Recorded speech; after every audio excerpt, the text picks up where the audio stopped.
एतत् वचनं श्रुत्वा कश्चित् कपोता सदर्पं वदत आ किमवेव मुच्यते।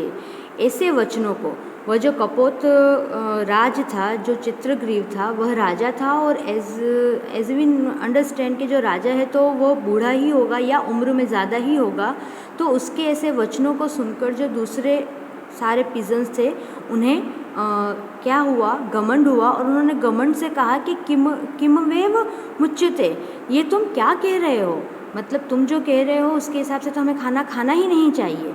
क्यों?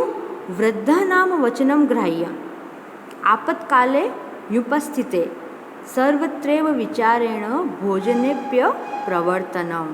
Indeed, when the time of calamity comes, the advice of old people should be accepted. By thinking thus, every time, even eating food will be impossible. वृद्धानाम वचनम, बूढ़ों के वचनों को सुनना या अपने से बड़ों के वचनों को सुनना कब? आपत्तकाले उपस्थित है, आपत्ति काल के उपस्थित होने पर, किसी की भी प्रॉब्लम के आने पर हम अपने बड़ों से एडवाइस लेते हैं, यह सही है। लेकिन सदैव ऐसा विचार करके कि हम जो बड़े कह रहे हैं वही हम करेंगे तो हमें भोजन की प्राप्ति भी नहीं होगी। सर्वत्र रेव, यदि सदैव हम ऐसा ही विचार करेंगे तो हमें भोजन भी प्राप्त नहीं होगा। उक्तम च शंका भी सर्व आक्रांतम अन्नम पानम च दुर्लभम प्रवृत्ति कुत्र कर्तव्या जीवितव्यम कथम नु वा। अब यहाँ पर वो आगे और क्या कह रहा है कि everything is prevented by the doubt, food and water are difficult to get, where should the activity be proceeded, how indeed should life be lived. यदि हम सदैव जो है वो शंका ही करते रहेंगे, शंका से आक्रांतित, शंका में घिरे हुए ही रहेंगे, तो हमें तो अन्नम और पानम, पान मतलब जल, अन्न मतलब भोजन, भोजन और जल भी दुर्लभ हो जाएगा। और इस प्रकार की प्रवृत्ति को अगर हम नहीं करेंगे, अगर हम कोई एक्टिविटी नहीं करेंगे, तो फिर हमारे जीवन को हम किस तरीके से व्यतीत करेंगे, किस तरीके से हम अपना जीवन निर्वाह करेंगे। ऐसा किसने कहा? जितने भी यंग पीजन्स थे उन्होंने ऐसा आर्ग्यूमेंट किया जब ओल्ड पीजन ने उन्हें ऐसी एडवाइस दी कि बिना सोचे समझे और बिना विचारे कोई भी काम नहीं करना चाहिए। तस्य तद्वचनं श्रुत्वा सर्वे कपोता तत्र जाले उपानविशः। और वो जो यंग एक पिजन था उसके इस तरह के वचनों को सुनकर जितने भी कबूतर थे वह सभी उस जाल के ऊपर जाकर बैठ गए। और फिर क्या हुआ? तदंतरम ते सर्वे जालेन बद्धा अभवन। और उसके बाद सभी वह उस जाल में बंदी बन गए। अथ जालबद्धा ते यस्य वचनेन तत्र समपतन तस्य कपोतस्य तिरस्कारम कुर्वन्ति स्म।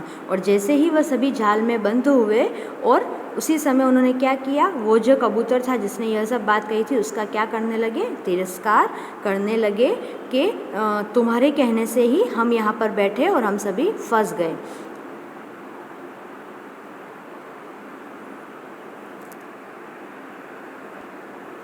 Now being bound by the net, they criticized that pigeon by whose advice they got there.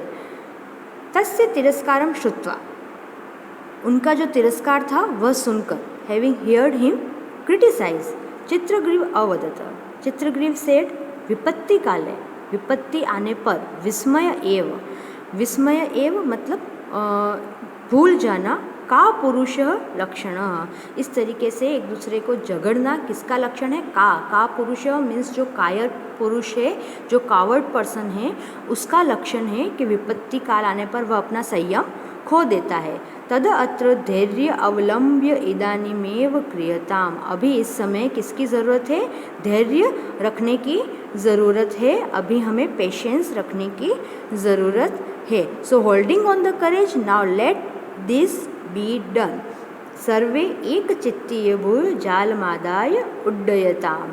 और फिर जो चित्रग्रीव राजा था उसने क्या सजेस्ट किया कि अभी जो है, अभी सभी लोग धैर्य रखो और एक साथ सभी इस जाल को लेकर उड़ जाओ। Being of one mind fly away taking the net, because अल्पानाम अपि वस्तूनाम संहति कार्य साधिका the unity of even small thing accomplish the task. त्रिणेन गुणत्वमा आपन्ने बंध्यते मतदंतिनः।